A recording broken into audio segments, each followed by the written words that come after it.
Hello and welcome back to the Fundamentals of SQL course. We are moving into the SQL statements and aggregations section of our curriculum. So let's dive into our basic aggregations in SQL. An aggregation is defined as forming a number of things into a cluster or into a group. So there are several aggregate functions that we use in SQL: min, max, sum, average, and count. Each of these returns a different type of value from a specified column. So the min returns the minimum value of a column, max returns the maximum value for a column, sum returns the sum of all of the data values, and the average returns the average of the data values, while the count function returns a count of the numbers of the data values in a specified column. We'll get some more practice with this below, and especially when we start using the group by statement. But for now, this is just the general syntax. You can review these. The only difference is that from our normal SQL statements is that when we are aggregating a column, we need to put that column in parentheses. So select min, parentheses, column name, and parentheses from our table name. So we're going to use our DVD rental database, and we're going to start practicing finding the min, the max, and the sum using SQL syntax. So let's identify the cheapest rental rate from the film table. So we can't necessarily group titles with this yet. We're going to talk about that in the next lesson. But if we're just looking for the cheapest rental rate from the film table, we would select the min rental rate from our DVD film table. And this is going to show us the cheapest rate. So it's telling us, it creates this new column, min rental rate, aggregated the values, showed us that it's 99 cents. Great. Well, if I want to think about, well, what's the longest movie? I have a lot of time right now. So I want to find the longest movie. Let's select the max length from our DVD film table. And this will show us how long the longest movie is. That's 185 minutes. Great. So now I want to know the sum of all the payment amounts. So this is using a different table. We haven't used the payment table yet, so let's select it in our database objects. And we would see that it's almost 15,000 rows.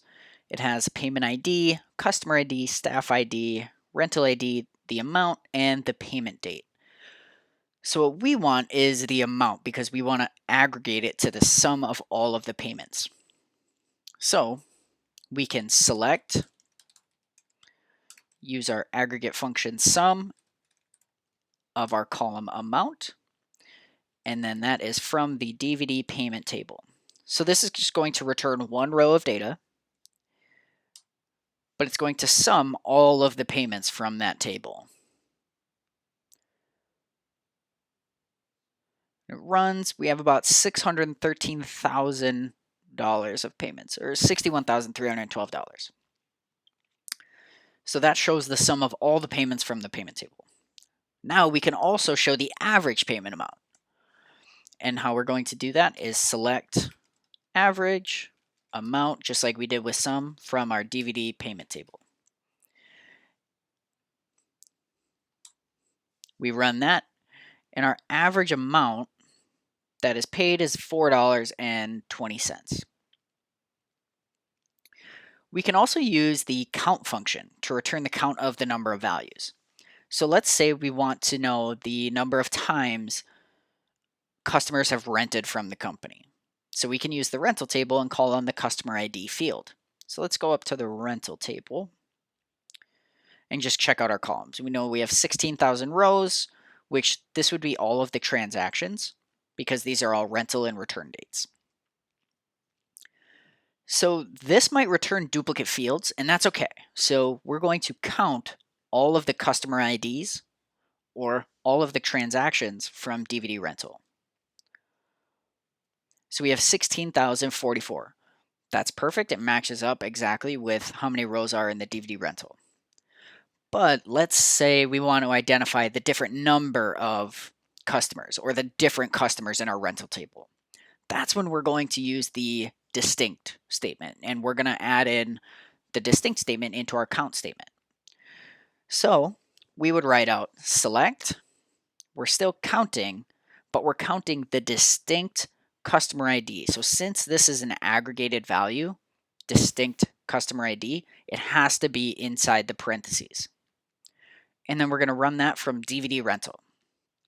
So this is only going to show the customer IDs that are different. So we have 599 different customers that shop at our DVD rental database. So the syntax looks a little bit different. In SnowSQL, we need to add the distinct inside the parentheses. This might not be true in all SQL databases, as they all vary slightly in their syntax, and that's okay. But this is just the basics and very simple use cases for the min, max, sum, average, and count aggregations. Thanks, and I'll see you in the next lecture.